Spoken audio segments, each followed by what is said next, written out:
Hello again, and welcome to week 3 of year 3 of the Religious Education Initiative. This is day 1.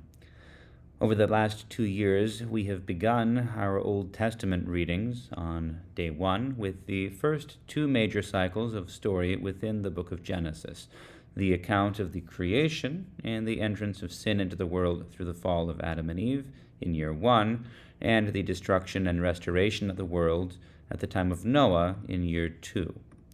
This year, we will continue that story with the story of Abraham. Now, we will remember that the story of Noah and his descendants ended with the Tower of Babel, when the nations gathered together to try to control God, and God instead separated them from one another and exiled them all from his presence. From this story, Genesis gives a genealogy moving forward, which outlines the line of descent from Noah to a man named Terah, living in the city of in Mesopotamia, and of his 3 sons, one of whom was named Avram or Abram. The story of Abram continues immediately from this point, as God calls this man called Abram to leave his country, his city, his people, and even his father's house to follow the Lord.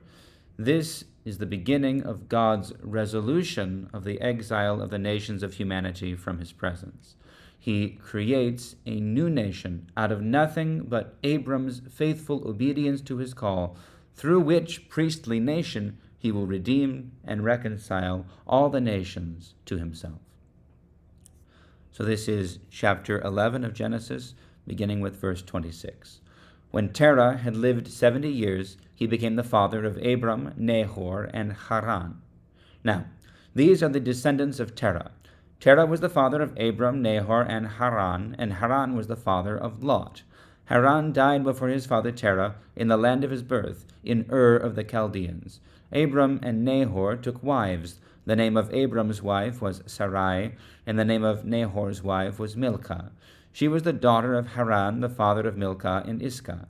Now Sarai was barren; she had no child. Terah took his son Abram and his grandson Lot, son of Haran, and his daughter-in-law Sarai, his son Abram's wife, and they went out together from of the Chaldeans to go into the land of Canaan. But when they came to Haran, they settled there. The days of Terah were 205 years, and Terah died in Haran. Now the Lord said to Abram, "Go from your country and your kindred and your father's house to the land that I will show you. I will make of you a great nation, and I will bless you and make your name great, so that you will be a blessing. I will bless those who bless you, and the one who curses you I will curse, and in you all the families of the earth shall be blessed." So Abram went as the Lord had told him, and Lot went with him. Abram was 75 years old when he departed from Haran. Abram took his wife Sarai and his brother's son Lot, and all the possessions that they had gathered, and the persons whom they had acquired in Haran, and they set forth to go to the land of Canaan.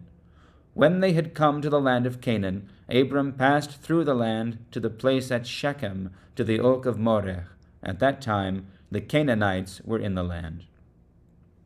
Then the Lord appeared to Abram and said, "To your offspring I will give this land." So he built there an altar to the Lord who had appeared to him. From there he moved on to the hill country on the east of Bethel, and pitched his tent, with Bethel on the west and Ai on the east. And there he built an altar to the Lord, and invoked the name of the Lord.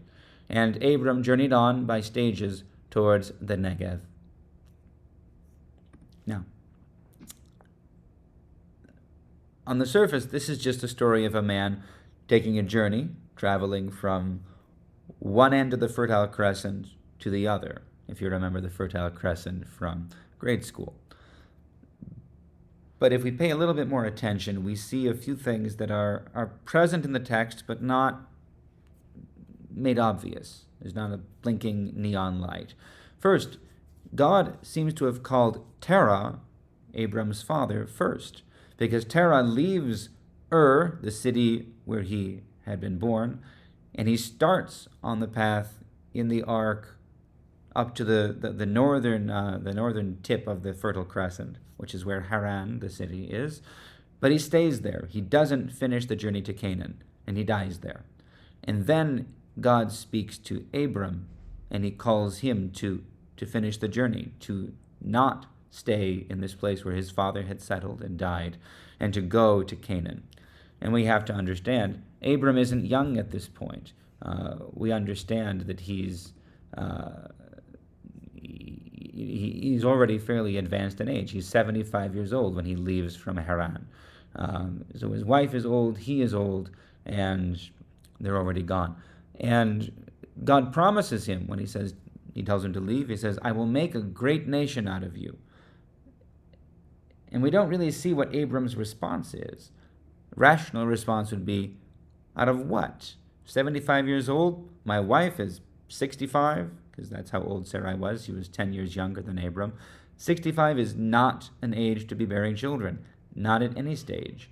So for Abram to follow and obey and do what God says, this already expresses trust in the Lord. It already expresses faith. Faith, which is to say trust in God, and action that is faithful and obedient to what God has commanded him to do. And when he arrives then in Canaan, it tells us kind of where he is. And we can kind of understand that this is a retrospective, because the names that were given here are the names that the Israelites called these places when they lived here. So this is being written down. The story is being told to people who know the places that Abram is going.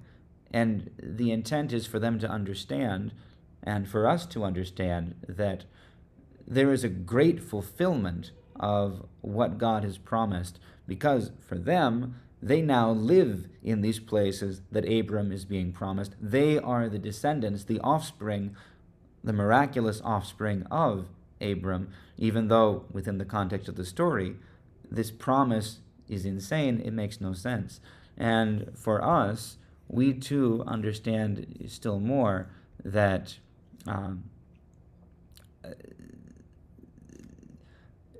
because we see how much more blessing God has given to the world, to the nations of the world, through Abram and his descendants. So for us too, even though the names of places where we live aren't mentioned in the text, that blessing that we have experienced, being children of the church, having received salvation through our Lord Jesus Christ, who is himself the perfect fulfillment of this promise of the Lord to Abram, because it is in his descendants, that is to say, the Lord is a descendant of Abram, and through the Lord, all that promise of the blessings being given to all the nations, not just to the nation of Israel, is fulfilled. So we see these blessings, we taste and experience these blessings because we are children of the church.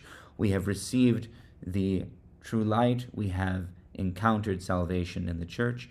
So for us too, we are supposed to be marveling and wondering and giving great thanks that God has been faithful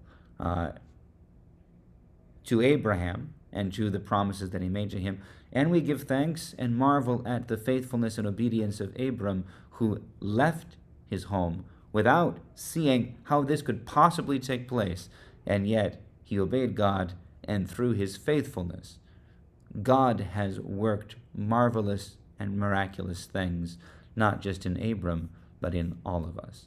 So those are the things that I would urge and suggest we should take away from this account today. We'll see you all for day 2. God bless you.